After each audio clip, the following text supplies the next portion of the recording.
Jimbo, on the same line, now that it's over, what did this season mean for Florida State football?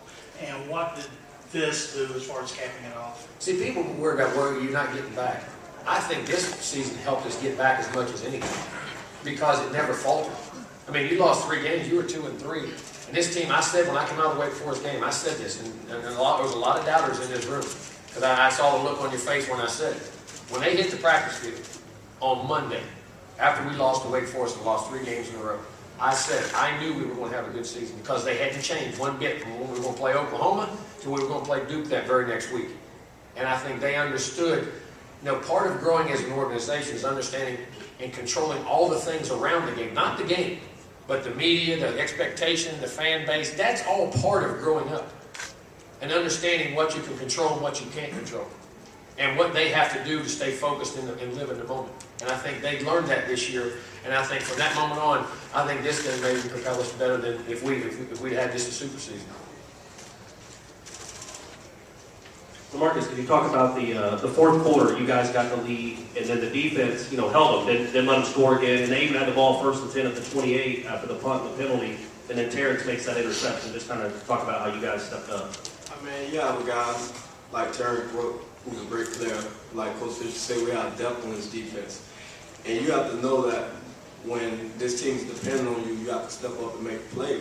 And Terrence Brooks, the guy with a lot of confidence, told us that he was going to end the game with an interception. And we just trusting and loving the guy, just, being there for him, letting him know that he can make a play, coming off the bench. And he goes out there and make the play. And that's great for this team. And like Coach Fisher said, we just plan for these seniors to be in their last game. And, it's about that dash, the life expectancy of this team. And we just wanted to end it off right to have confidence going into years coming, so that was great. So Marcus, continuing with that, with the injuries to Greg and Xavier, it seemed like you were telling Terrence what to do. You were always motioning to him. Could you talk about that? And like Coach Fisher said, it's about details, and that's what we lacked early on in the season. Communicating. We never communicating, and we promised each other that we're communicating, that'll make us a better team. And by doing that, guys do their job, and you need that. Someone you love, you want to push him and give him that edge. And, he was there for me, I was there for him. Us on the same page. What can go wrong? This is for back for coach and the players. Down 14-0, even 14-3 after kind of squandering the 77-yard return by Marcus. What sparked the change? What was what turned it around? Nothing. There was nothing. They went out and kept competing. As an athlete, you play the next play. That's all you can control. There's nothing that you have to look back and say, I got to do. Now it's what I'm expected to do the next play. And even when you're failing, they were still trying just as hard as it was. We just wasn't executing what we had to do. That nothing changed except the execution of what we did. And then once we made a few plays, we got the confidence and we got the momentum of the game and we got the rolling and what we did. But nothing changed. How we coached them, what they did, or what anything else was, we just had some plays, they made them, and then all of a sudden the confidence rolled, and we started making more of them. Sean and Marcus, did you guys get discouraged at all, or coach keep you back? I wouldn't say we were discouraged. Just like Coach Fisher said, we knew how we were going to play the game and keep focused and just go out and play every down hard, like as a team. And nothing changed. We just had to execute and get detailed and go out there and play hard like we've been doing all year. And I love the way Coach Fisher been acting these past week. He's been a little more patient with the team. Let the team add their little swagger, trusting in the kid.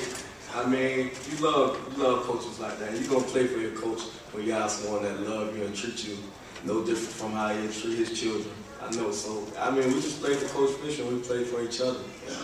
That's a great feeling when you're playing that way. We have time for 2 more questions. Jimbo, it was announced before the game that your contract's been extended through 2016. Just talk about the commitment the university has shown you and how does that make you feel? Showing a commitment, and that's great because even when we had some adversity, just like the players, just like you say, when Devontae fumbled the ball, we knew he was going to be a great player. We go put our arm around him. The school understands the direction, the infrastructure we set up in our program, what kind of kids we have. They see them every day, what we are capable of. And I go back to say they knew why we didn't have as much success. And you can explain it. And so I think they see where we're going, what we can do, and I appreciate the trust they have in what we're trying to do with our leadership from, President Barron, Mr. Spetman, and our Board of Trustees understand where we're going, and they can see it. And that's going to keep that momentum going. And something that's got to say, it's easy when people make mistakes to doubt and change. It takes true people who can understand the future and understand what things are and why things are happening to develop a true championship program. That's our world is, well, go get somebody else. Go do something else. Go get another player. Go get another coach. Everything doesn't always work out that way. And you find out the guys with patience and understanding and see the big picture often come out on top. Rashad, can you just talk about how you were feeling health-wise going into this game? Was this maybe the most healthy you felt all season since you got injured early in the year? Well, I was being healthy like that really wasn't on my mind. I was just going out of focus, like trying to help my team win this game, and for the seniors, like for that last game to be a victory. So it wasn't about health. Like I was going to leave it out there on the line regardless of whether my injuries was attacking me or not. I was going to give my all for the seniors and for the coaches and for this family.